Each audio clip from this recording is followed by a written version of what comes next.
7:43. Let's get right to it in the KWAM News Zoom Room. The Chief Medical Officer for the Department of Public Health and Social Services making the rounds here as we had news of variants of concern on our island, Doc. And we'll just go ahead and start there. So it was, good morning, by the way, Dr. Felix Cabrera in the KWAM News Zoom Room.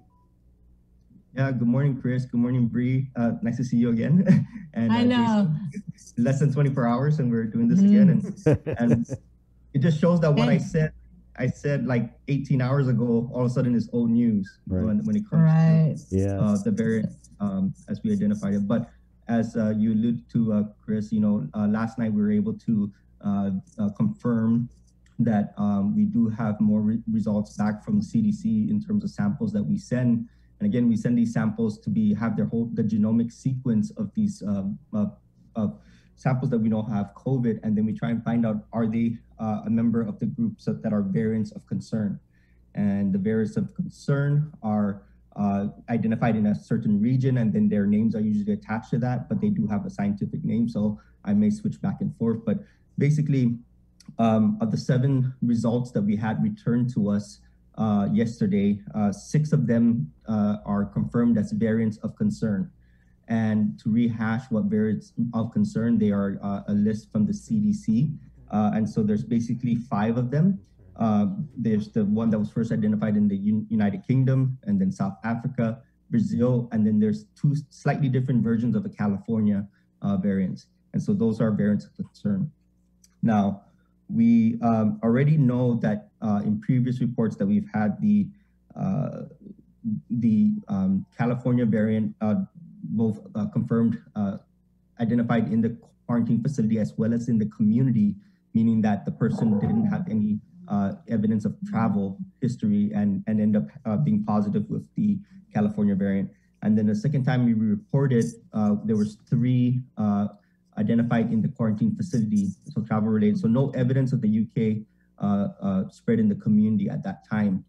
However, as of yesterday, the 6 variants of concern, 4 of them were from the United Kingdom, and 3 of them with known travel history. In other words, they were identified in the quarantine facility, and 1 of them was a community sample. So somebody who has no travel history at all did end up being positive with the UK variant. Also found was another one of the California variants was again identified in quarantine facility. And then also the South African variant was identified in 1 person in the quarantine facility, so not the community as well. So basically to summarize, what this new report shows us is that what's new basically is that we now have a confirmed case of the UK variant in the community, and we also have a new case of the South African variant identified in quarantine facility, but no evidence of South African in the community. And so just to describe what these results are. Right. I mean, on its face, very alarming news, Doc, but just to kind of translate this announcement, what does it mean relative to the spread of COVID in the community, and does it change anything that we're doing moving forward with the quarantine? Because obviously when we hear about these variants, most of them are getting caught in the quarantine. Yes. Yeah. And so that's 2 great questions, Chris. And that is the 2 biggest questions is what does it mean for us in the community overall? And so to be clear, what is special about the UK variant is that it's known to be about 50% more infectious. And it's also known to be more likely to cause more severe illness, which may mean hospitalizations or even deaths. So that's what's well known about the UK variant. But here's the key part here is that it's also very well known that all 3 of our vaccines are very effective against the UK variant, as well as the California variant. And then the South African variant, especially the Moderna and the Pfizer, is very effective against the South African variant, even though that's not identified in the community. So that's the key part here. So when we talk about variants of concern, the real question for us here, especially here in Guam, is, are these variants of consequence for us? And the answer is, that depends on your vaccination status. If you are vaccinated, it will this news is almost means nothing to you personally. It may mean something to family members that you may have that are not vaccinated. So please encourage them to get vaccinated, because that's what's being shown here, is that there hasn't been a single variant that has shown to not be susceptible to vaccines. Now, the South African variant does show some decreased efficacy with certain vaccines like the AstraZeneca.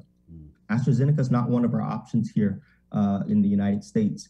And so we don't have to really worry about that, because again, the vaccines we have are effective against the South African variant, even though it may be even just a slight dip. But when it comes to what we care about, hospitalizations and death, they are very effective. So please go get your vaccine. And so number two, the second part of your question, Chris, was, does this affect our change in our quarantine protocol? It doesn't. It really doesn't, because of because of what I had just said, and number two is because we have already achieved, greater than 50% of our adult population or our vulnerable population being vaccinated. So that's already a good step. So we can tolerate this risk, is basically the bottom line. Doc, I know you said that if people are fully vaccinated, this news should mean, or pretty much means nothing to them. But can we just kind of go over, because there was something that Dr. Hoa had said about being fully vaccinated and asymptomatic, and those under those conditions less likely to transmit the virus. But just baseline, as a fully vaccinated individual, how susceptible am I to getting one of the variants and giving and affecting people with the variant? Okay, great question, Chris. So this is what we do know, and this is based on actual evidence here on Guam, is that of all the people that have been fully vaccinated here on Guam, there's only been about 0.012% of them actually ending up being positive with COVID. And so that's how likely it is for you to even test positive. Now, it's whether or not they were sick of them, having major sickness. None of them were ill in any concern, and there was no evidence of them even being part of a transmission, process. So that really should give us so much confidence in the vaccines. And this relates to what we also know throughout the world and other world data. And so we're actually doing a little bit better in that respect. So we trust in the data that's told us, and especially when it's this convincing. And so if you're fully vaccinated, you should feel pretty confident about you not getting significantly ill. However, the risk of you still getting COVID and transferring it to somebody else, it's not zero, but it is extremely, extremely low. What about those two doctors who came back from India, Doc? Were they part of the 0.001%, or can you tell us more about that? Yeah, so in this case here, what's very important to know is that in the case investigation that followed with these two Indian physicians, is that there have been no other cases identified from their contacts. So that's an extremely important point to make when we discuss that with the community, is that even though they had a restriction of movement privilege, so that because of their status as an essential healthcare professional, that they took the right precautions. They were still technically in quarantine, and they can only go to work and back, and they followed that. They did all the precautions at work, and because of that, there is no known transmission that occurred except between the two of them, because they happen to be married. Is the key part there. So because of that, we are confident in that's contained in so to speak. And what we do know is that people are, of course, India is getting a lot of attention, as they should, because of two things. One, they're basically the largest country on the planet, and number two, their vaccination rates are extremely low. And so because of that, their case burden is extremely high, hospitalizations and deaths. But there is no magical worst case scenario variant that exists in India, none that we can identify right now.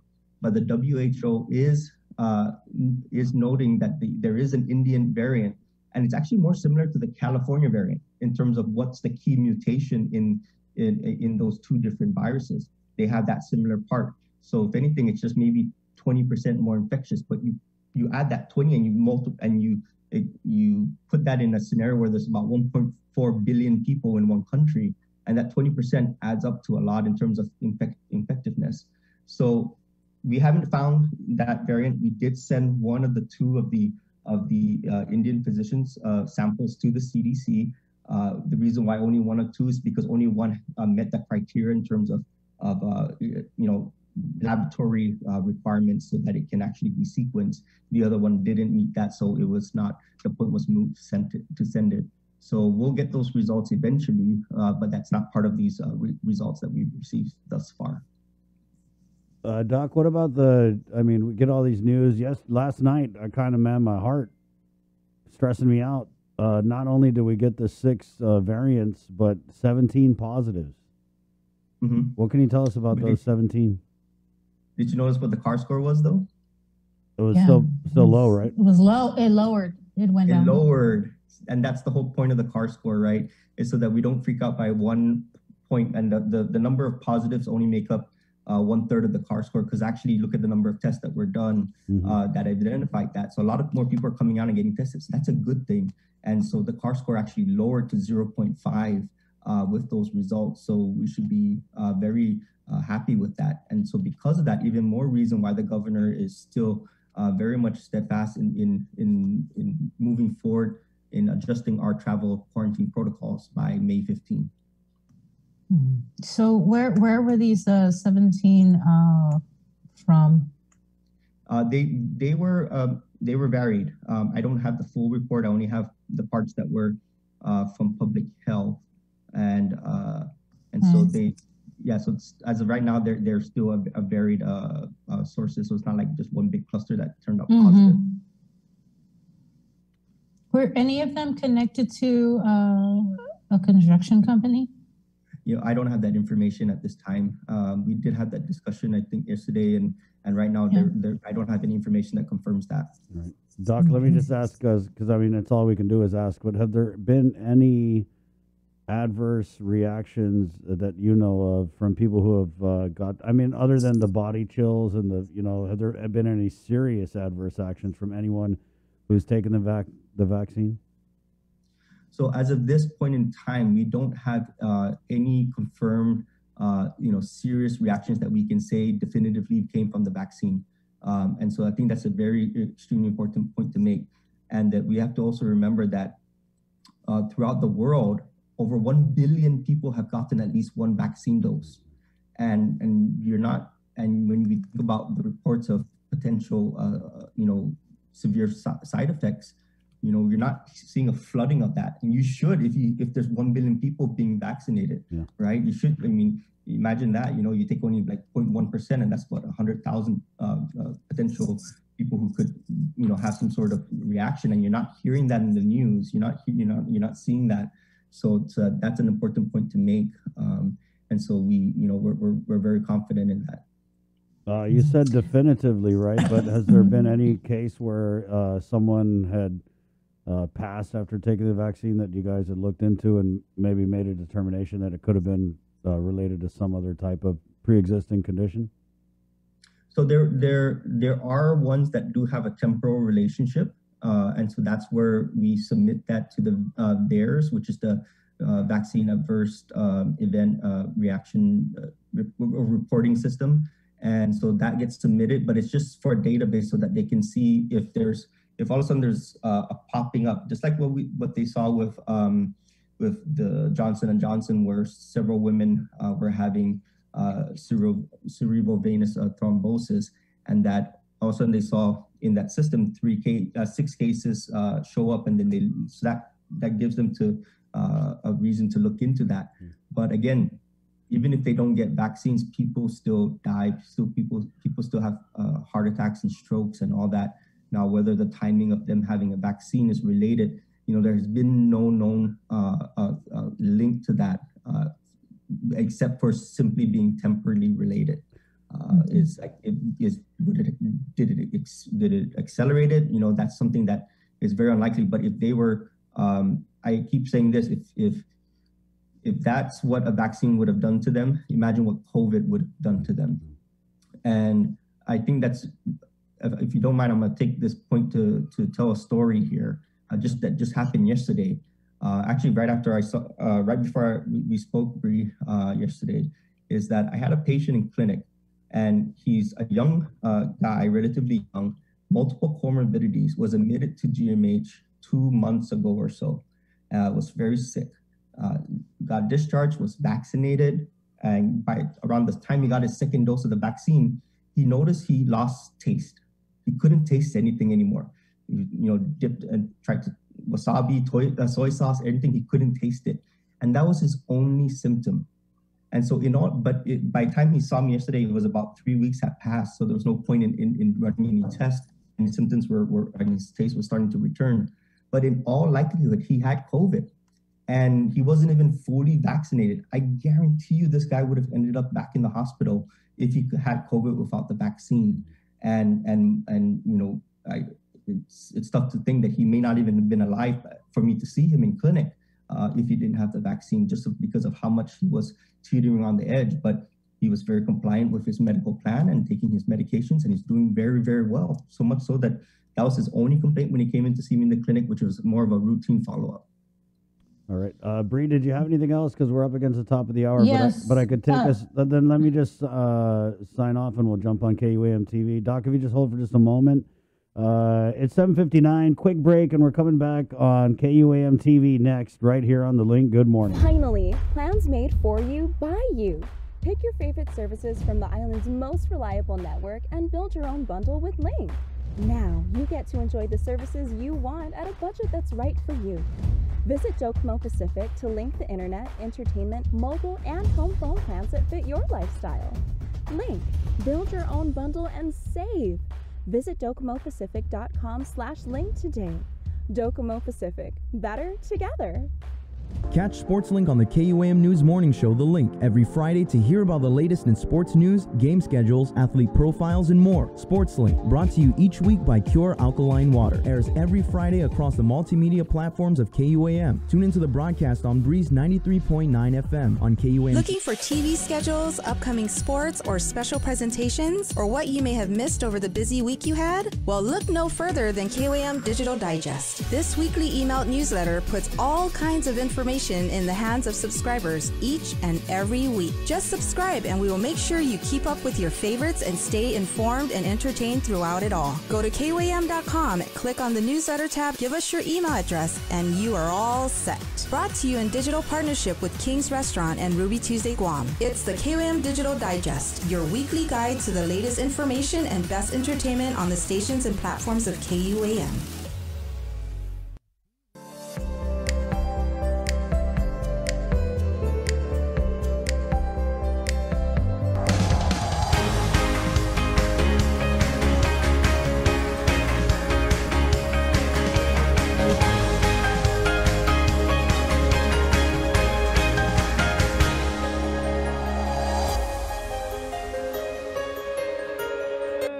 Guam. It's 8:01, Thursday, May 13th. My name's Chris.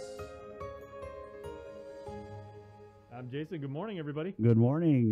Good morning, KUAM TV. It's Thursday again, May 13th, 2021. This episode of The Link is proudly brought to you by East West Rental, Calvo Enterprises, IT&E, and our friends at Jack in the Box, where you could get those breakfast tater tots. They also have the cheddar biscuit sandwiches, which are absolutely awesome. They got sausage, bacon, egg, and cheese. It's a win-win. Good morning, 8:01. Coming up, what do we got here? Former Governor Carl Gutierrez, GVB. Where are we with reopening tourism? Education Superintendent John Fernandez, Maria Pangolino, the Guam Election Commission. Right now, though, let's continue our interview with Dr. Felix Cabrera, the Chief Medical Officer for DPHSS. He's joining the KUAM News Zoom room by Sabrina Salas-Matanani, who is currently on home quarantine. And Sabrina, go ahead. Yeah, Doc, we got the news this morning. The CDC, they gave their approval, green-lighted the Pfizer vaccine only, to be used in 12 to 15-year-olds. So when are we looking at officially rolling that out here on Guam? Yeah, so that's a very exciting news that we had this morning. We were thinking it might be as late as tomorrow morning for us, where we might get that word. So the fact that they've endorsed what the FDA had already given the authorization for those 12 and older to receive the Pfizer vaccine. We just have to do our own part here, where we just formally acknowledge it. We'll do it in a discussion and meeting this morning, and then I think from there be moving forward and ensuring that the rest of the providers of the vaccine are aware of this, because some clinics may not necessarily be following the news very closely and may not even be aware of this, and we want to make sure that they're aware, and so that when patients come in and 12, 13-year-old comes in with their parents or guardian, that they are prepared and they know that they are indeed allowed to get the vaccine, and that it's only the Pfizer if that's what they provide. And so basically it would only be in these situations, but there will be events coming up where we'll be pushing the vaccine out into areas where it may be easier to access for certain family members, certain families, I should say, and so that they can have access, and so they can get their so parents and guardians can get their adolescents vaccinated. Right. My son, he goes to St. Anthony's, and I already got an email. It's a survey on whether he would be whether I would want him to take the vaccine, and then kind of like, would you want it? Would you go to a private clinic? Would you go if we had it at the school? So, wow, it was pretty quick, and just to hear the news just this morning. So yeah. I'm still my son's 11, so but he won't be 12 till October, so he wouldn't be eligible at the time right now. But yeah. So when are you looking at this? Probably this weekend, maybe, or it could be as early as later today. Honestly, okay. And so. Because again, it cleared the two main hurdles, which is the FDA and the CDC part. So really, this is more of a formality for us on a local, from a local point, and we just want to make sure that we have our I's dotted and our T's crossed, so that this information is put out accordingly. It's the same as it was with the Johnson & Johnson pause, and when the pause was lifted, in us being able to make sure that all the providers were aware of that, and that the community was well aware that it was available again. And so that might be, again, either later today or tomorrow, but I can't see it going beyond tomorrow, honestly, at this point. Doc, what about May 15th? I just wanted to ask Bree about the side effects for adolescents. I know we did a national report in the 6 o'clock hour, and they said something like 91% of what are just, I'm pretty sure you know the stats, Doc. So in terms of what we know about the vaccine itself. So first of all, the age group 12 to 15, one is that it was essentially 100% effective in that age group, and the safety profile was extremely good, and overall, that was way better than even the younger adults, the 16 to say 29 or so. So even better. Now, this group, the 12 to 15, because their immune system is quite robust, they tended to have more likelihood of having a fever, right after the vaccine. And that's okay. That's the body working. You get hot as well when you work out. And so that's the same thing that happens, especially with these young and healthy, teenagers. And so we're going to expect that, and sometimes that may last, for 1 to 2 days. If it goes beyond that, then it's probably worth looking and seeking medical care or medical opinions at that point. And so, but really, it shouldn't be beyond that. But the percentage is much higher in that group, and I think that's a very tiny price to pay. And if you can even consider that a price, most of them won't even notice their fever. Mm-hmm. What about any, I guess, anything that, for those that are 12 to 15, like who wouldn't be able to take this vaccine? Like, is there like some sort of health condition that would, preclude them from taking it? So it still aligns with the rest of the recommendations for everyone else, where if you have a history of anaphylactic shock, especially to any the ingredients in the vaccine or to any vaccine, then this is probably not the vaccine for you to take. And again, that's a very tiny percentage of the community here. And so if you have that concern, if you think you might be, or if your child might be a part of that group, then it's a good time to consult your pediatrician or your family doctor in terms of whether or not your child should be vaccinated. But if they've gotten all their other vaccines, then it's very unlikely that they will not be qualified, even if they may have a small allergy to shellfish or something like that, right? So that's not, they may have gotten a rash, for example. So that's not anaphylactic shock.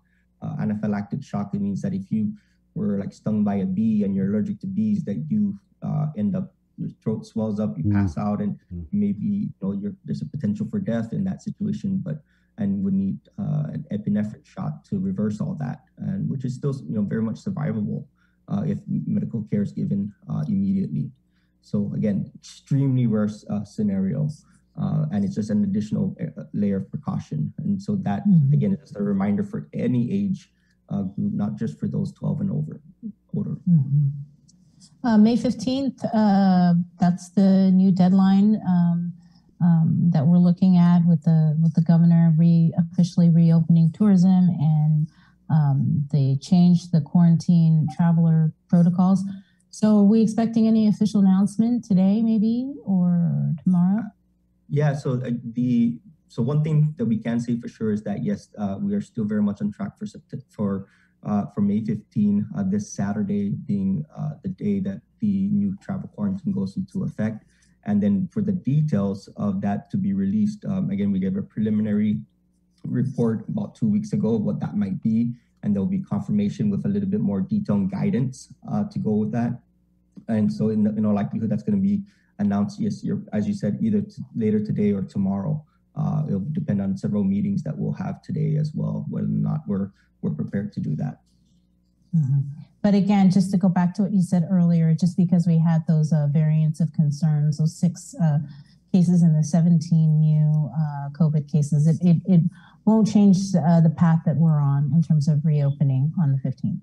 That is correct. And one thing that we have to really mention as well, and not about the CAR score being only 0.5 right now, is that the hospitalizations are doing very well as well. There's only about 4 persons admitted into Guam's hospitals today with COVID-19.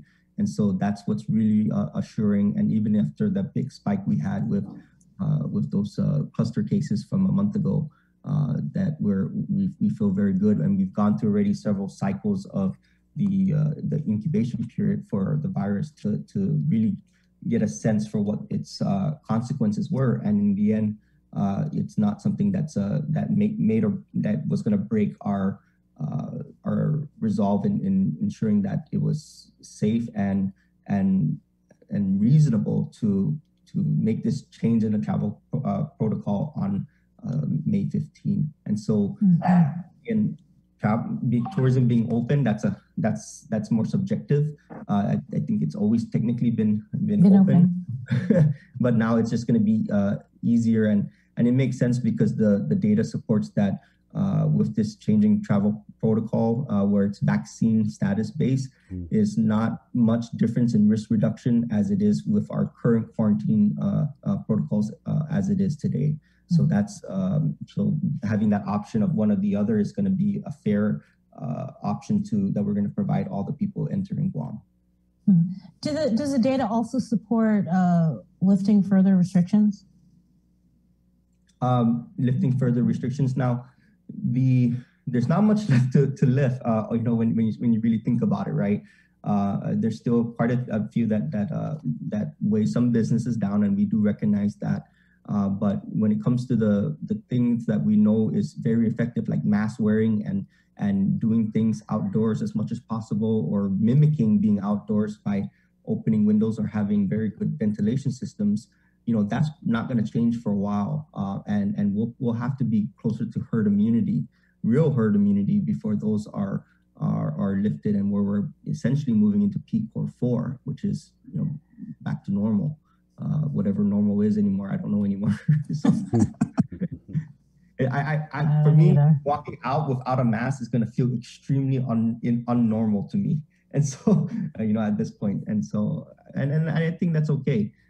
It's going to be a while, I think, until I don't wear one in the public, even though we've reached a herd immunity, and that's just me, But what I recommend to the people will be fair, and so what we recommend to the people will be fair. So I want to make that clear. All right, Doc. All right. You good, Bree? Okay. Thanks, Doc. Appreciate it. Thanks. Okay, thanks, everyone. Be safe. Take care. There you go. Stay safe. 8:13. Let's go ahead and switch gears now and jump into the news on Thursday, May 13th, episode of The Link with the very latest from the KUAM News team. Sabrina Salas-Matanani, good morning. Off today, everybody. In the nation's capital this morning, a congressional hearing was